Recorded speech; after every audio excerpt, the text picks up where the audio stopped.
What kind of dinner toast ends with papers in a lobby? How did one neighbor's "I miss you, baby" line turn my whole street into a whisper table, while my husband stayed quiet and planned? Can a woman call it a joke and still watch the law arrive anyway?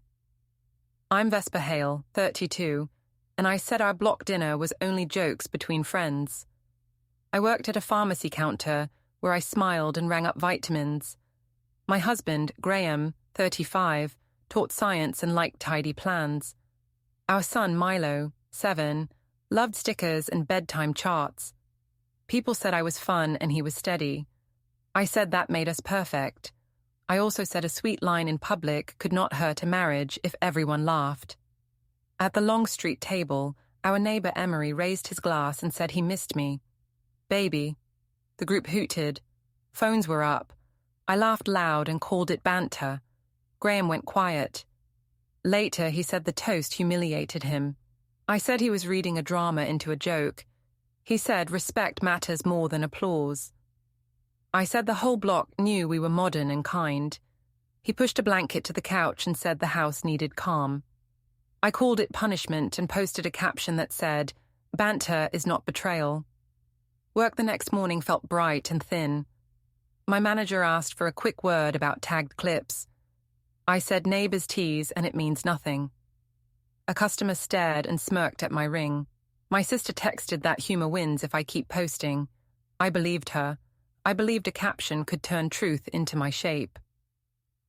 When Graham stopped by with Milo's water bottle, his phone flashed a small tile that read, "Downtown 1612, and then went dark. I said he was finally using reminders.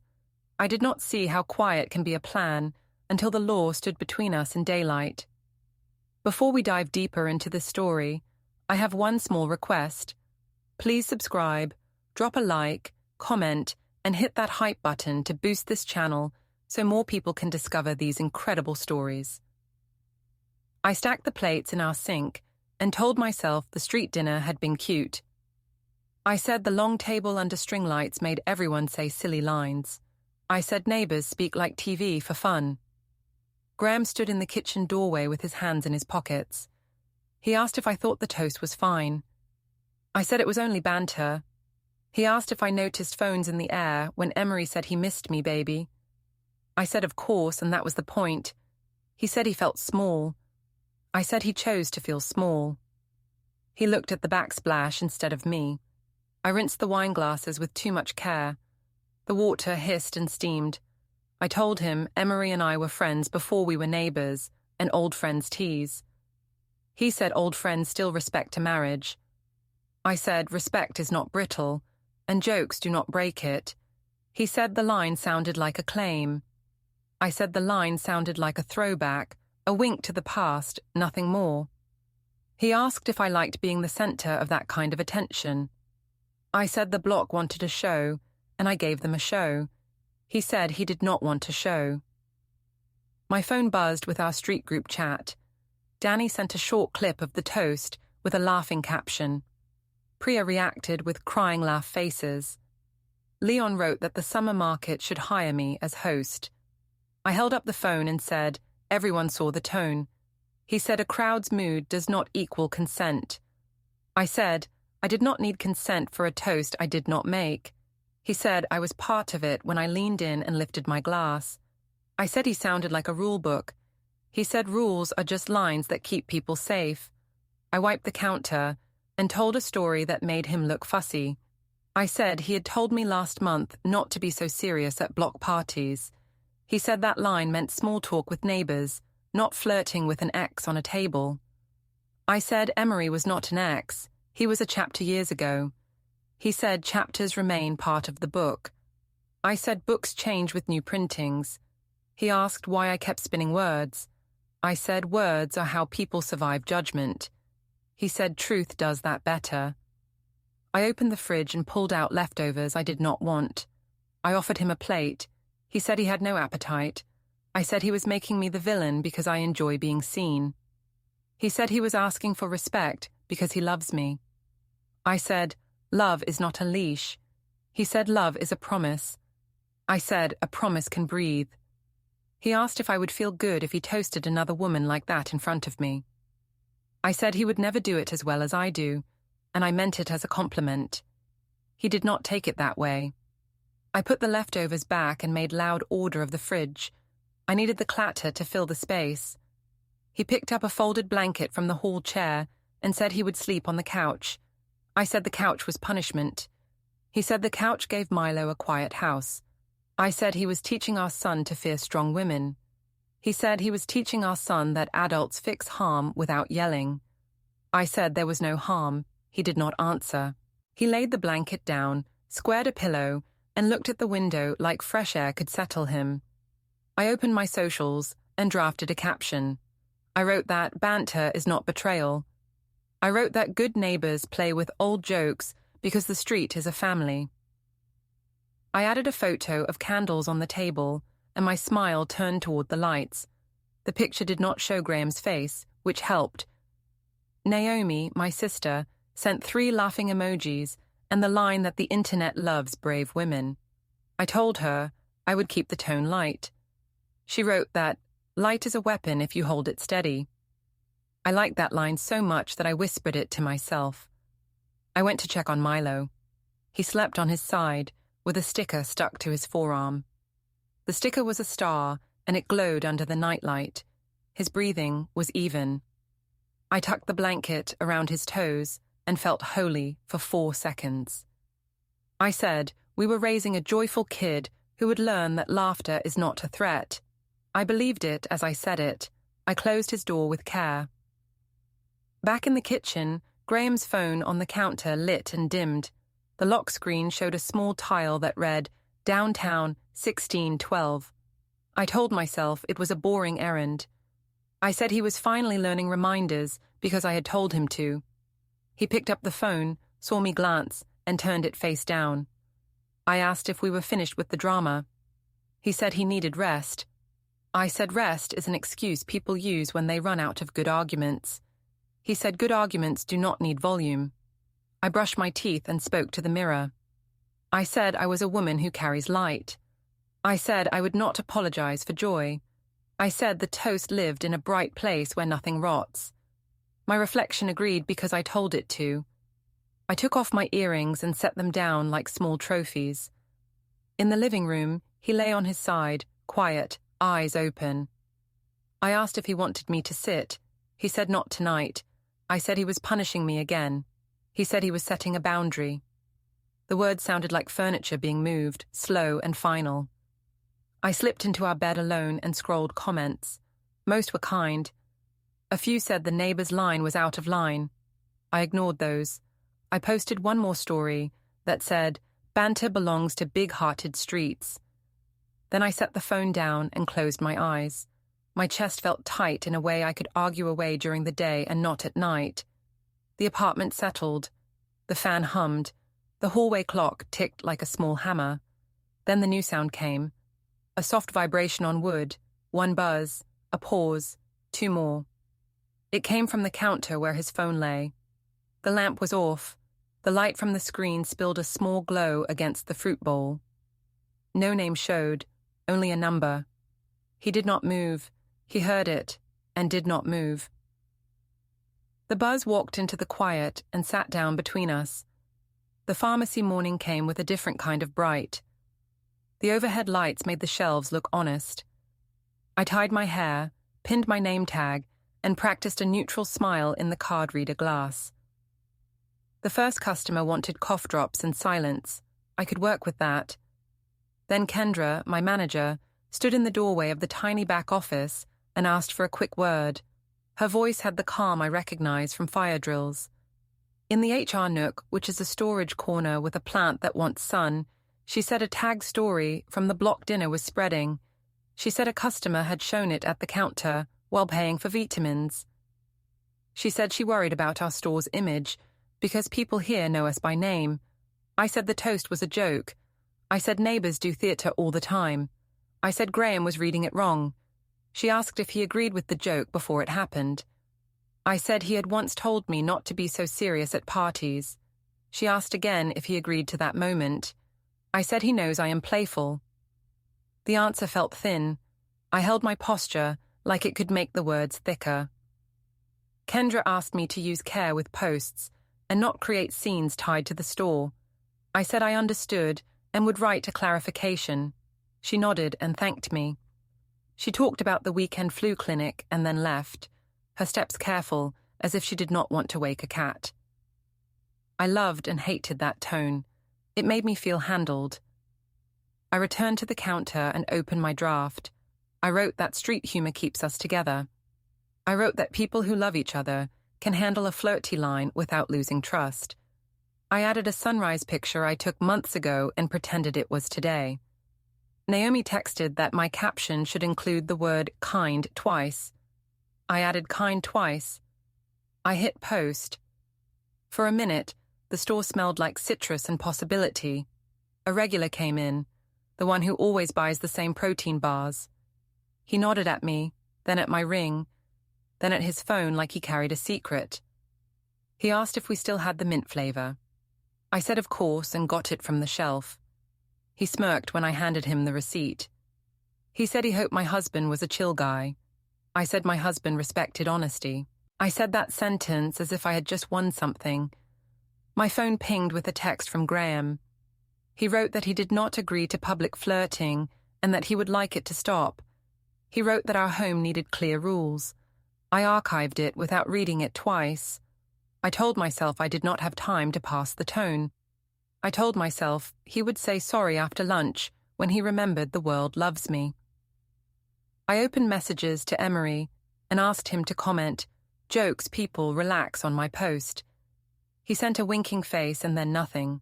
I typed again. The dots appeared, then were gone. I told myself he had a meeting. I told myself he would always choose me in a pinch. Near 10, Graham came by with Milo's water bottle. He said Milo left it in the car last night. He said the school asked for labeled bottles this week. I thanked him with my store voice, the one that makes every mess sound solved. He asked if my shift ended at 5. I said yes, and added that we should take a family photo tonight on the balcony. I said it would end the whispers. He said photos are not repair. He said routines are. He set the water bottle on the counter and placed his phone beside it for a second. The lock screen flashed a small icon that looked like a list and the word household. Then he picked up the phone and said he would do school pickup. He wished me a steady day. He left with the bottle tucked under his arm and the kind of calm that feels like a closed door.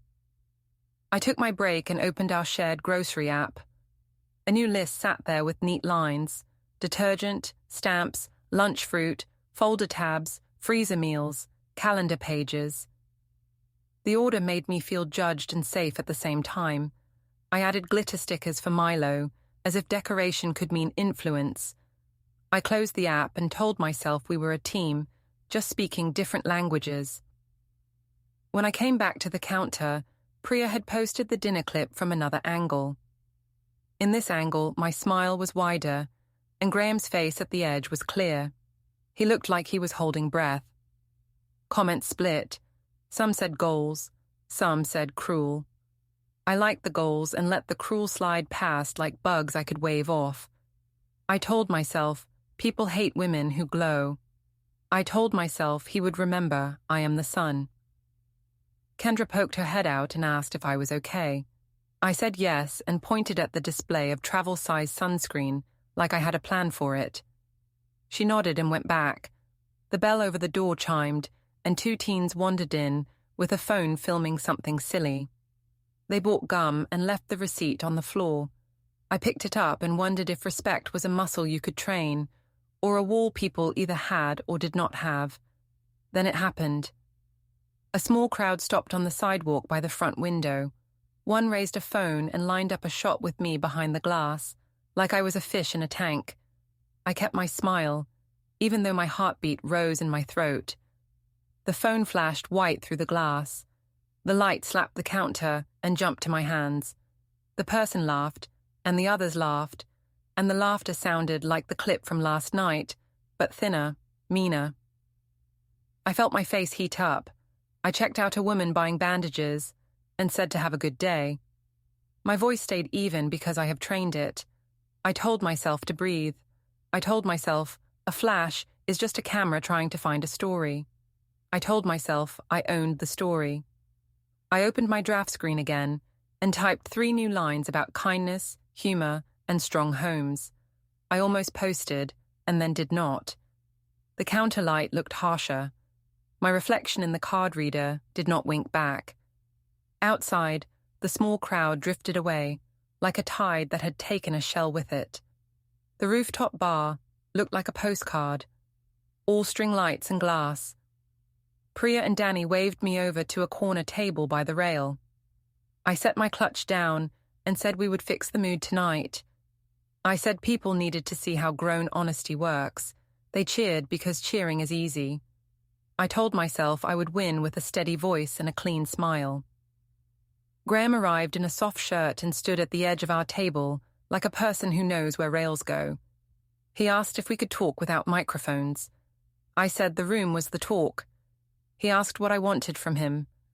I said trust and a public toast. He said respect.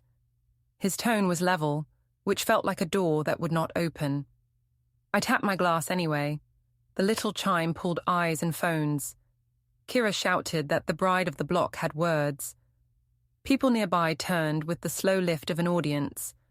I said last night's toast was street theatre. I said our block is a family and families tease. I said my husband understood me.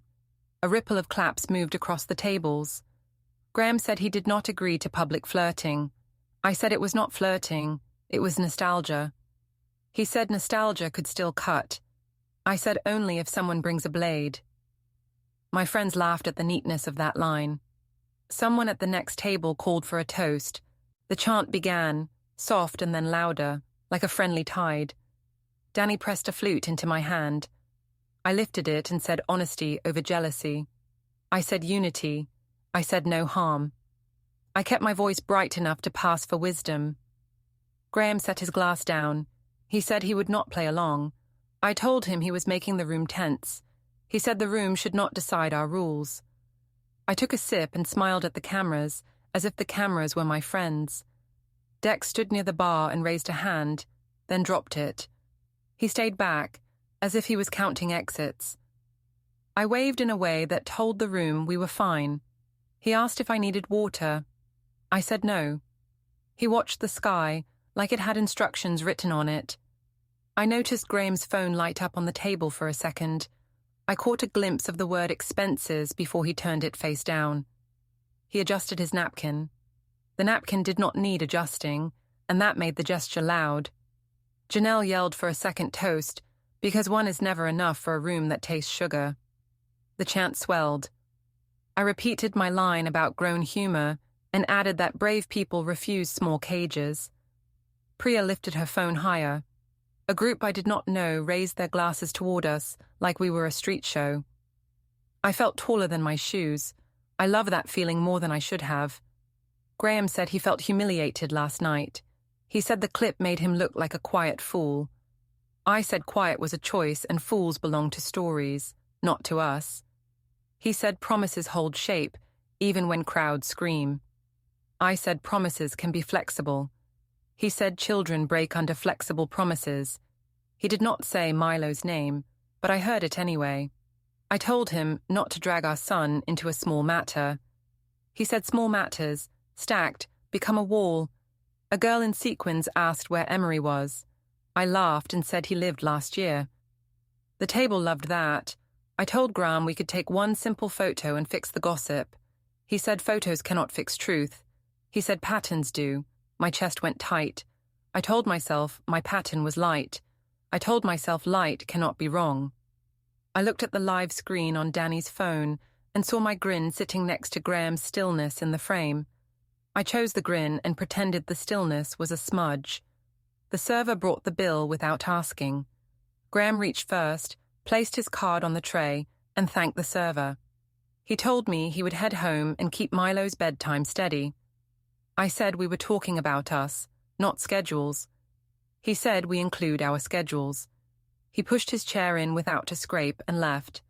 The door to the stairwell closed with a soft seal. The chant rose again because crowds fear silence. I turned back to the table and lifted my glass. I said we were stronger than gossip. I said the street loves us. I said modern couples leave room for laughter. My voice felt like a coat that did not fit at the shoulders. Still, the camera loved it. Danny posted in real time. The hearts arrived, trailed by questions. Someone typed that Graham looked alone in the clip. Someone else asked if Emery had posted another story. I scrolled too fast to see more. I liked the friendly lines and let the others drain past. Kira asked for one more mini toast. I went along because endings make me itch. I said forgiveness is faster when people stop policing feelings. A cheer bounced from the rail and came back dull. The wind tugged at the paper menu. I pressed it down with my palm and finished the drink. Far below, a bus slid through yellow lights like a fish under glass. I told myself I was winning. I told myself winning just sounded different tonight. When I finally stood to leave, Dex stepped from the bar and asked if I had a ride. I said of course. He nodded and said the air would turn cooler after midnight. His tone held nothing extra. I hugged the bridesmaids and let them plan more reels without me. On the elevator down, I stared at the mirrored ceiling and watched 3 of my faces smile back. None of them looked like the truth. Ruth chose the family restaurant with the vinyl booths and the lemon pie case. She said corners calm people. We met at the long table near the back. I brought a cake box to look helpful. Graham guided Milo into a booster and tied his napkin like a small flag. He greeted me softly. I said we were fine. The word sounded like a card trick. Menus hid us for a few minutes, which helped. I used the time to start harmless talk about school art and stickers. Ruth watched me like she watches soup on the stove. She asked if the toast was really only a joke. I said it was a street theater. She asked if both of us agreed before the show. I said he knew my style. She asked if he said yes. I said he knows me. The table let the words sit like ice that did not melt. Theo slid in and asked what Milo was reading now. Graham said trains. Milo held up a sticker sheet and said the engine was brave. I clapped in the way that looks natural online. The waitress came to take orders. I asked for water with lemon to seem careful. That is one of my tricks. It works until it doesn't. Ruth asked again about rules. She said children learn by looking. I said children also learn that life is not a cage. She said life needs rails. I said rails can be beautiful or ugly, and I prefer beauty. She did not fight me. She looked at Milo tracing squares on the table with a finger. The message traveled anyway. I felt my jaw tense and relaxed it on purpose. Graham's phone buzzed on the table with an unknown number. He declined the call without reading the digits. He took out a small notebook and wrote a date. The motion was smooth, practiced, unbothered by my eyes. I stared at the pen like it was a new tool in our house. I told myself it was a grocery schedule. I told myself a schedule is love made visible. I did not say that I felt like the only person in the room without a map. I lifted my water and made a short toast to family and laughter. I said honesty beats jealousy. I said our block just loves a show. I said we were strong enough to laugh. It sounded like a brochure someone designed quickly and well. People at the table were polite. Theo asked the waitress if the soup had onions. Graham poured water for Milo and said we might go to the park if the light held. His tone was even. Even tones can bruise because they do not split. Then Milo looked at me. He asked if Mommy's neighbor's boyfriend was one of our house rules now. He said a kid at the playground had shown him a phone and asked why our neighbor said he missed me, baby. He said the kid asked if that meant we were all dating. The table froze. The pie case hummed. My mouth opened and no word jumped out. I said it was only a joke. I said adults sometimes say silly lines. I said we were fine. I sounded like a person trying to sell a product no one needed. Ruth said, children need simple rules they can see. She did not scold. She set the sentence down. Graham said we would keep routine steady. He said bedtime at 8, school at the usual time, pick up clear. I said he was freezing me out to look noble. He said he was keeping promises to a kid. His eyes did not flash. They held still like a lake in good weather. The waitress brought the check early. Graham took it and paid. He stacked the receipts neatly in his wallet. He thanked the waitress by name. He helped Milo choose a sticker from the bowl by the register. Milo picked a green star and stuck it on his sleeve. I wanted to stage a quick family picture by the pie case. I even reached for my phone. Before I could lift it, the door swung open and 2 neighbors stepped in. They saw us, saw my phone, and paused near the mat. One held up a screen and whispered to the other. I recognized my own rooftop grin on the display. The second neighbor glanced at Graham, and then at me, and then away. The air went thin. I lifted the cake box for something to do. Ruth touched my elbow and said she knew I loved Milo. She said love listens. I said I was listening, but modern. It sounded wrong in my mouth. Theo said he could handle Tuesday pickup if that helped. Graham thanked him. I said we did not need help. My voice came out too quick. Milo showed me the green star and asked if it meant brave or good. I said both. He believed me because he likes me. I held that belief like a hot cup. We moved to the small lobby by the door to say goodnight. The glass fogged with the outside cool. An unknown number buzzed again on Graham's phone. He declined it. He wrote a clean line in his notebook under the last date. I watched the pen and felt an animal twitch under my ribs. I told myself this was just an organization, which I had begged for years. I told myself I was getting what I asked for. Outside, the neighbors shifted to let us pass, but kept their eyes on the screen. The night smelled like wet pavement and lemon cleaner. I said to Graham that we should post a sweet frame tonight and end the rumors. He said photos could wait. He said we would keep to the schedule for Milo. He said goodnight to Ruth and Theo, then to me. The door closed behind them with a firm softness I wanted to break. I stood under the awning with the cake box and the green star sticker bright on Milo's sleeve in my mind. My phone felt heavy. I opened the camera, closed it, and opened it again. Across the street, a bus brake sighed like a long thought. The pie case hummed behind me. I told myself I still had the room, just not this room. The stairwell smelled like dust and old paint. I came up with a grocery bag and a smile I had rehearsed in the elevator mirror. Graham came down with a pillow and a folded blanket. He said the couch kept the house calm. I said the couch was a silent punishment. He said routine beat arguments. I said routine was a cage when love needed air. He did not push back.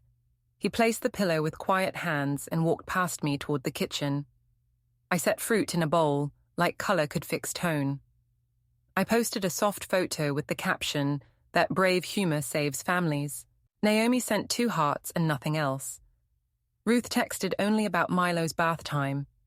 I told Graham the internet would calm down after a happy frame. He said the night already told its story. I said a caption could write a better one. He said captions were not repair. I said repair could be public. He said repair would be private. At the park the next afternoon, he sat on a bench and watched Milo count the ladder rungs. He spoke about sleep, dinner, school pickup. I said he hid behind rules to punish me. He said rules kept kids safe when adults forgot their own. I said he was making me look like a villain. He said I could choose a different role. He kept his eyes on Milo and named each turn one more. I wanted a scene the park could see. He offered no scene. We stopped at the supermarket on the way home. A neighbor by the eggs looked at my face, then at my ring, then back at the price tags. I told the cashier we were doing great and laughed too loudly. Graham asked for the receipt and folded it with 2 others. I asked why he needed a paper stack. He said tracking helped decisions. I said small papers make small lives. He held the door for an older man who smiled at him and not at me. I called that smile old world and let it sting. Home felt arranged in a new way. A narrow shelf held fresh folders with plain labels. Household, insurance, schedule, media. His laptop glowed with neat cells and tabs. A call buzzed on his phone without a name. He tapped mute. I said the show had gone far enough. I said we should erase messy clips and post one clean family picture. He said the show was done. He said the next steps would be handled properly. I laughed and asked what properly even meant, as if the word did not land. He walked past me toward the spare room. The printer started with a low whir. Pages slid out in a steady rhythm that made my teeth feel odd. I stood in the doorway and asked to see. He said later. I said I needed clarity now. He said I would get it. He checked the stack, squared the pages, and switched off the lamp. The room fell dark while the paper still held warmth from the rollers. That night I tried again. I said one balcony photo could end whispers. He said photos could wait. He said tomorrow's pickup stayed the same, and Milo's jacket was by the door. I said he was freezing me out to win moral points. He said he was following a schedule for a child who did not choose this. He set his phone on the counter. The screen flashed once. Downtown, 1612. He turned it face down and slid it away. I wrote a longer post and called it Street Humor 101. I said banter keeps love light. I asked Emery to comment one simple line about jokes. The dots blinked and vanished. I told myself he was busy. I told myself the block always chooses me. I lay back and listened to the apartment, the fridge hum, the pipes, the couch shift as Graham turned. Everything sounded like someone counting. Morning came in square pieces through the blinds.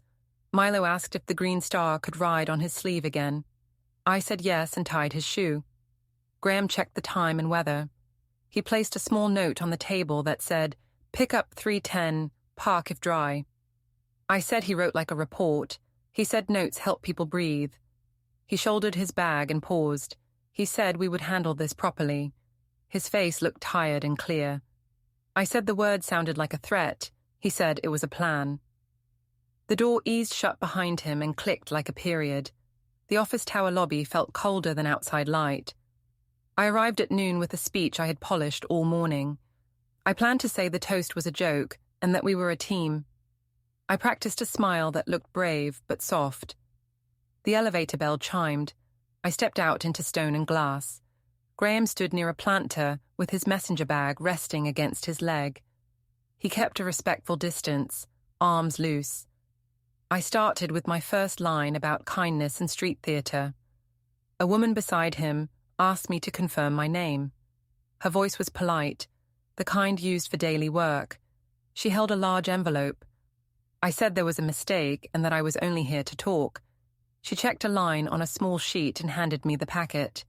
My hands took it before my mind agreed. Security watched from the desk. 2 people with badges slowed by the turnstiles. I slid a finger under the flap and lifted the first page. The words sat quiet and heavy. It was a divorce petition. It listed temporary orders about money and the apartment for now. It included a proposed custody schedule for Milo, with school pickups, weekends, and holidays marked in clean lines. It named a short rule about social media and our child's privacy. I looked up and said this was too far. Graham said this was necessary. He said today's pickup time was in the packet, and dinner would be at the normal hour. I said the toast was only banter. He said the label did not change impact. I said we could fix it with one joint post. He said posts were not part of the plan. He kept the same respectful space, as if a thin painted line lay between us on the floor. A gust from the doors lifted the top page. I pressed it down with a thumb that shook. The lobby felt loud and quiet at the same time. A coworker from the pharmacy paused near the glass and pretended to read the directory. The security radio clicked once and fell silent. I read the line about keeping Milo's image off public accounts. My throat went dry. The letters did not move. They held. The process server thanked me for accepting service and walked away. Graham nodded once, the way he nods when he checks a box. He said he wished me a steady day.